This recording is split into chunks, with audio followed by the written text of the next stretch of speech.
Hello everyone, Toby's here, and today's video is about the mages. So it's a mages spotlight. We covered the paladins, we covered the gladiators, now we're gonna cover the mages. We have 5 mages. So before we start, make sure to write hashtag giveaway with your game ID to participate in the incoming Toby Nation wheel and hopefully win some codes. So let's quickly jump into the mages because we don't want to spend a lot of time explaining everything, but we're gonna skim through them. So we got the first mage, CyberKitty, Avril the mage. Arguably one of the most scary and critical mages. So the way I build, or I think this is the most common build, she has to use this set. It's really good to make her survive. 99% damage immune for 5 seconds when her health drop below 10%. You can get away with a Clash of Fate set, so you can stun with the abilities, but I don't recommend it because Avril, she is a target. Everybody targets Avril. You gotta kill her quickly because she does a lot of damage. So, this is one of the good sets on her set, mainly for the all ability +1. And let's see what this one does. Whenever a friendly hero casts an active ability, the wearer's next basic attack will summon a lightning storm at the location of the enemy struck, and dealing 2 times the wearer's attack power and magic damage. So, to nearby enemies and stunning them. So this is why is it good, because you combine it with wave power. Wave power does what? We know this one. Attack plus 75%. And every time you cast an ability, it increases 50% for 15 seconds and it can't stack. And Avril can cast a lot of abilities. So, and combining this also this artifact is the best on Avril because you get the mana lowered and invulnerable when casting. So when she does like a blizzard, she's immune.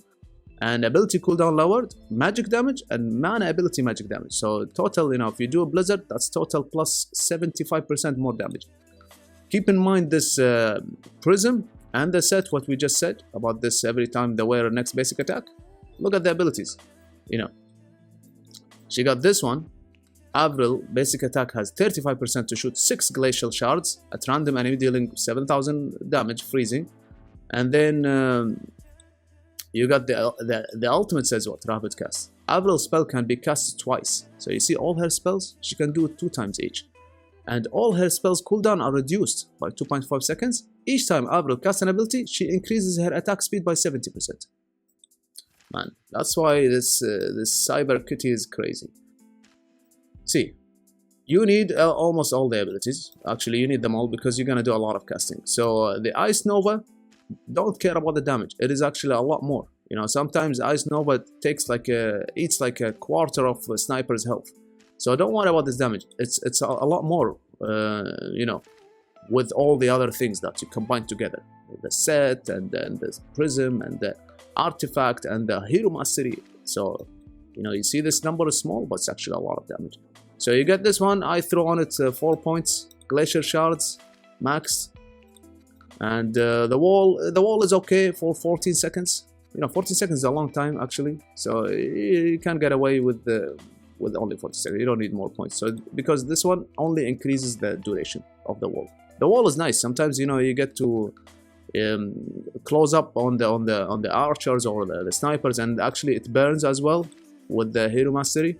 Blizzard is maxed because Blizzard can wipe out a complete pack of archers or snipers by itself, which is crazy. And this one just to give you magic points. For me, in my case, I don't have to pay attention to this one because I will never win magic until I rework my whole gears to win the magic. And the ultimate max because of the attack speed and the cooldown reduction. You can see my stats. I will never win the magic unless I work on changing all my gears, which is something I don't have time to do now. Maybe I can do it later, but hey. So yeah, Avril is a really scary, strong hero, and for the hero mastery, she needs this one the most, the burn. And then this is the most that she needs, but you don't have to run anything else. So some people run this one just in case they want to keep Avril alive. This one, she gets a shield, blah blah blah, and she becomes immune to burning, freezing. But if it says immune to stun, maybe, but burning, freezing, it doesn't matter. It would be nice to be immune to stun because Avril always being focused in the PvP by Roxas, by everything. I will show you when we move to Roxas. We'll explain. So yeah, this is the Avril spotlight, more or less everything you need to know about her. Now let's go to the Infernal Phoenix Valkyrie. This lady is crazy, tell you. Man, never underestimate Valkyrie. I cannot believe all the time I didn't use any mages. So Valkyrie, by herself, she can wipe out a group of archers in 2 hits. I've seen it happen to me. I've done it to people. So Avril is crazy. She is like a one-man army. She does a lot of burning. And this is the way I like to set her up. Yet again, having this set for the immunity to keep her alive. And then, this is the way I run it. You can run with another Sate set, but I don't have, to be honest. But you can, I think, either way is good. Like this one or the Sate set is good because it +1 everything and all of the good things. But this one also not bad as a substitution. We have here magic fire damage, 20. And having this one for the attack speed. So each time the hero deals magic damage, their attack speed is increased 5% up to 40%. And then we got this one so she can clear up the front lines, right? 25% more damage to melee units. So she get to burn like all these skeletons and swordsmen and even mechs. Now mechs, they die. And this one is the best on her. You can read it all. It's not a big deal, but it's all like passive. I like the passive things and even her abilities. As when it comes to the Prism, you give her Arcanist Fury for the 75% flat damage and burning damage increased by 100%. She does a lot of burning damage. So let's see the abilities. I personally like, I think everybody does, I didn't check, but this is the logical approach for me. I like all the passive, so I don't use this one. I don't want to turn Avril into like a second Valkyrie that you have to, I don't want to turn Valkyrie into a second Avril that you have to cast and all that. Because you get to cast a lot of abilities. Keep in mind, the fight doesn't take too long. You know, the PvP takes like, what, 30, 40 seconds, sometimes 1 minute. But there's not a lot of times for you to cast all the Avril, all the Rufio, all the Roxas, all the, even Denji, even the tags, even...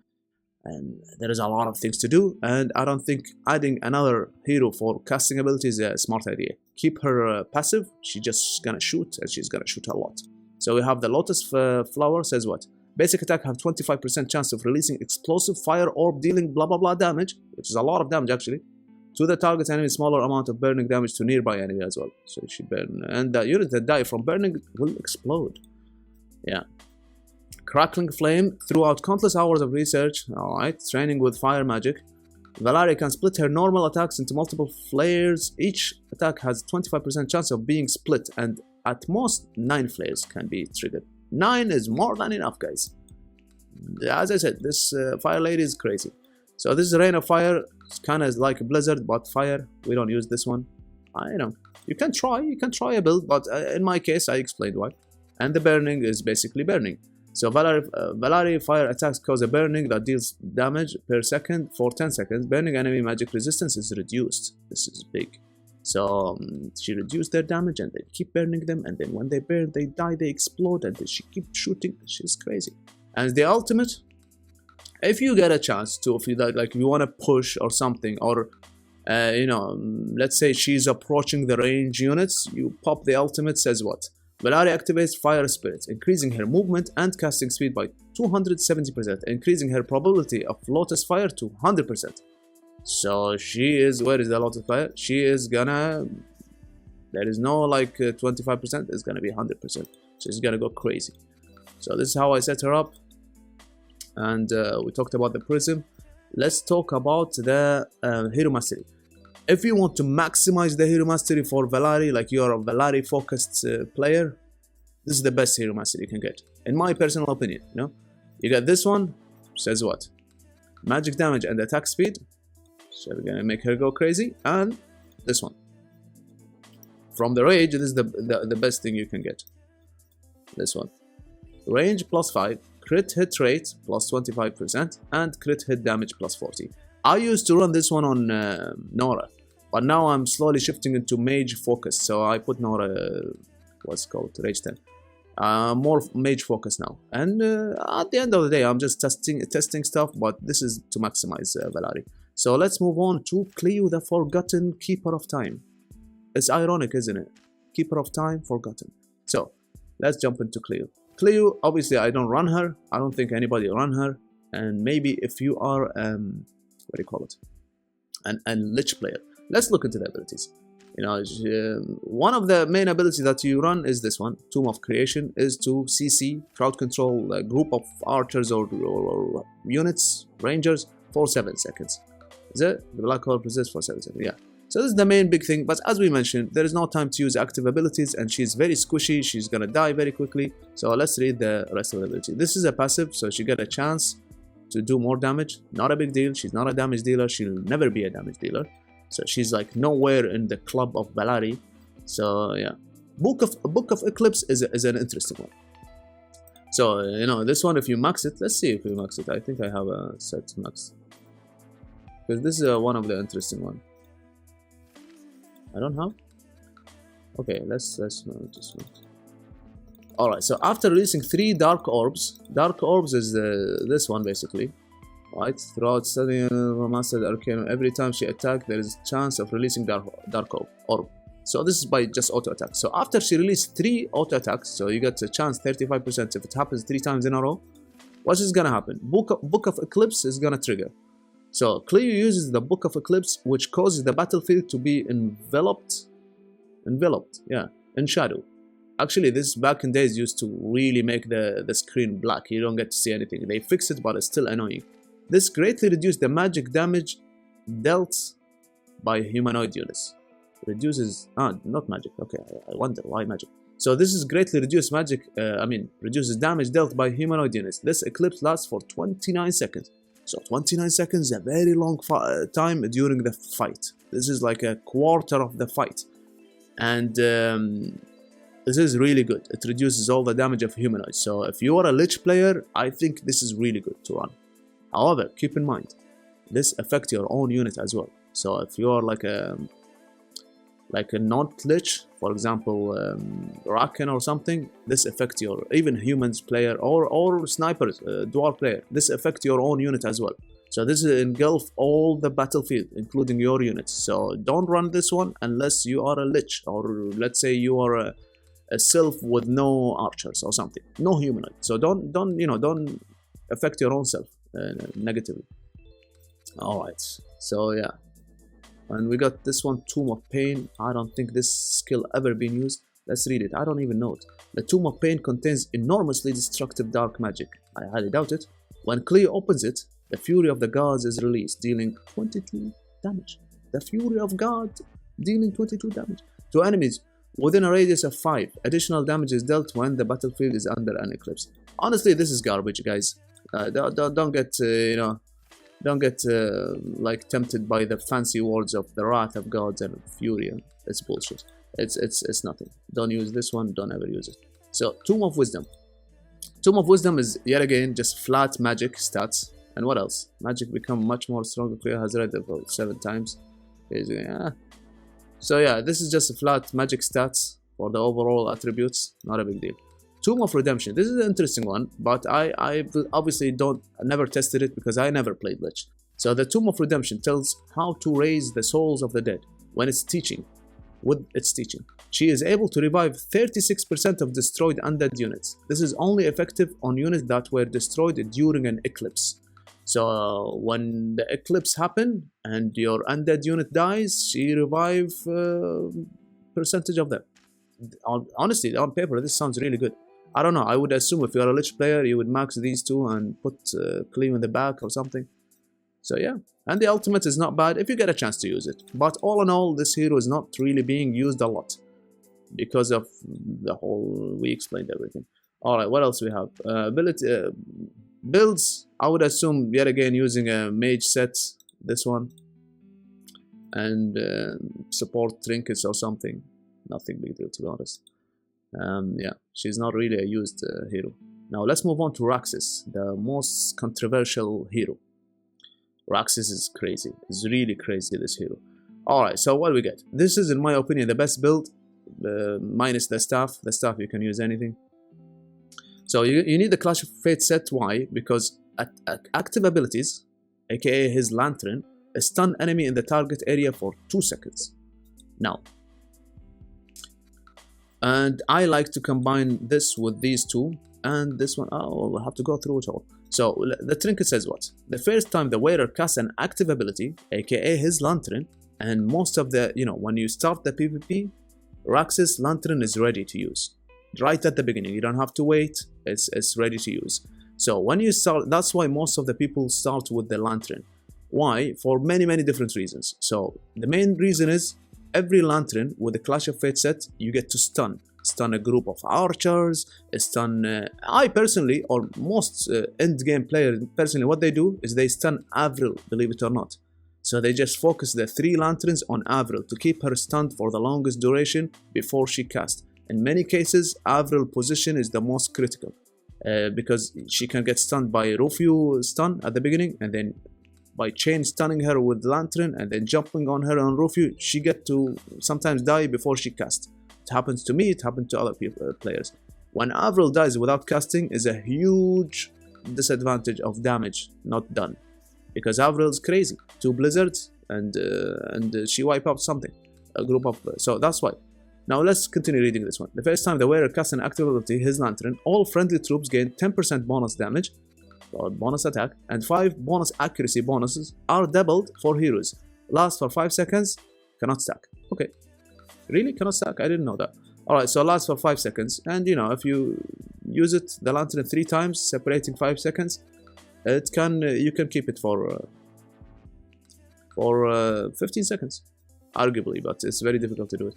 So let's see this one, mantra beads. I can't believe I still don't have flawless one. Alright, upon casting an ability, aka his lantern, enemy heroes deal 10% reduced damage for 10 seconds. Effect can stack 3 times. And obviously he has 3 lanterns, so this is like made for him. So you do 3 lanterns, enemy hero attacks, they reduce by 30% for 30 seconds. Is it for 30 seconds? No, for 10 seconds. Yeah, but it's still good. And combining this set with the stun and these 2 trinkets and this hourglass mainly, forget about all of the things, you can read this, but they mainly here 3 stars. All hourglass effect, no, not 3 stars. Is it 2 stars? Use, no. 3 stars, I think. And he received fatal damage. Okay, the hero cannot be controlled within the first 30 seconds. So that's why you see you can get away with using Roxas in the front line.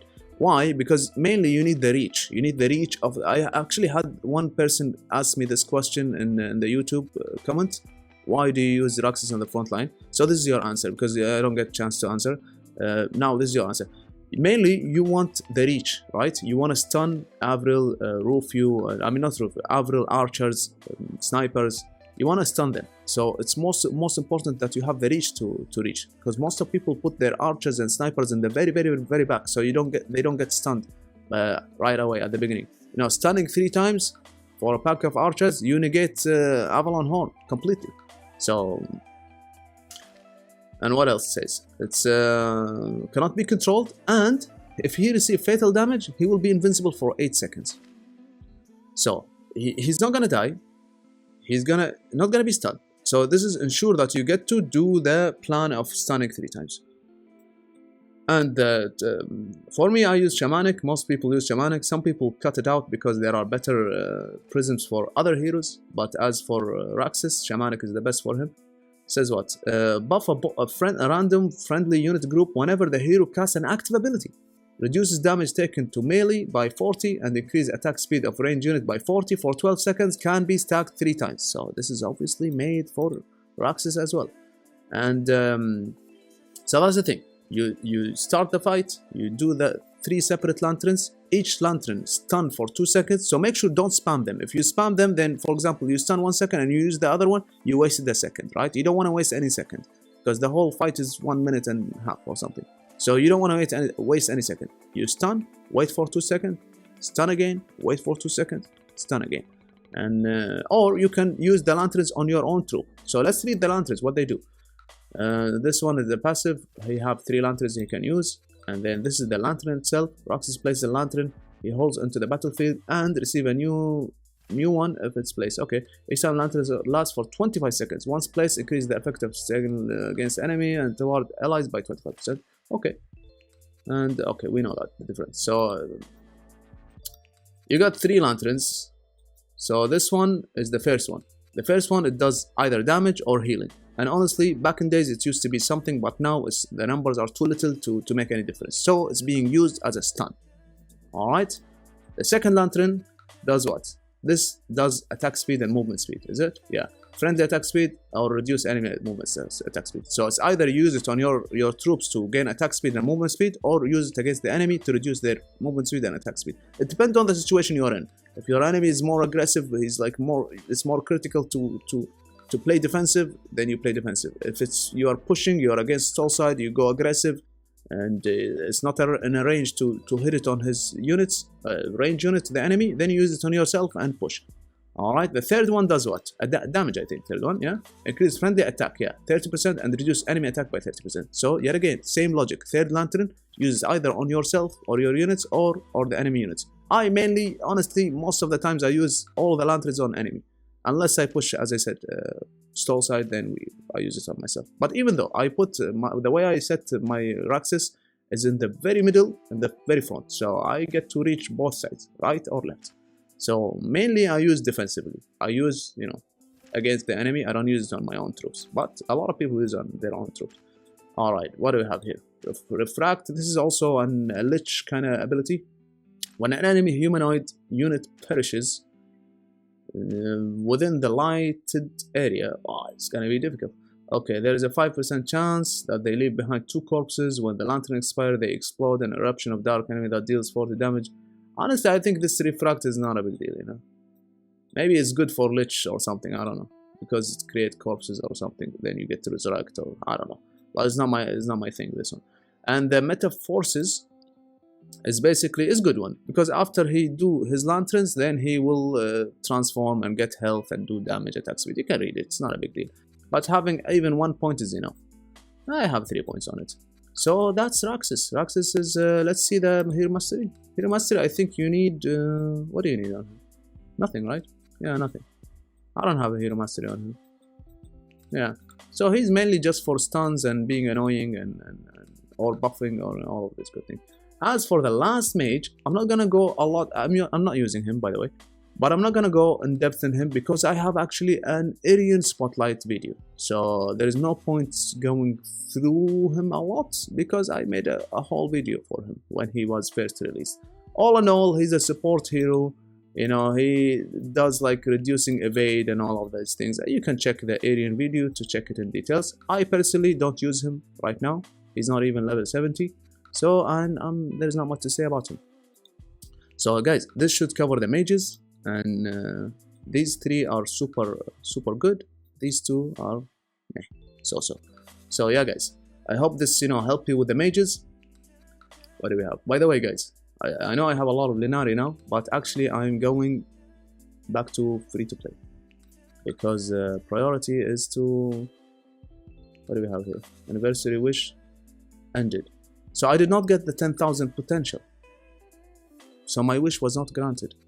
But hey, doesn't matter. We were testing. Alright, so yeah. Priority is to put the money in the new house now. So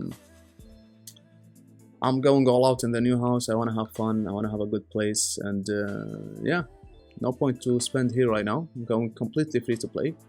Minimum spending. So maybe no spending at all. I don't know. We'll see. So yeah, guys, hopefully this helped, and until next time, take it easy and see ya.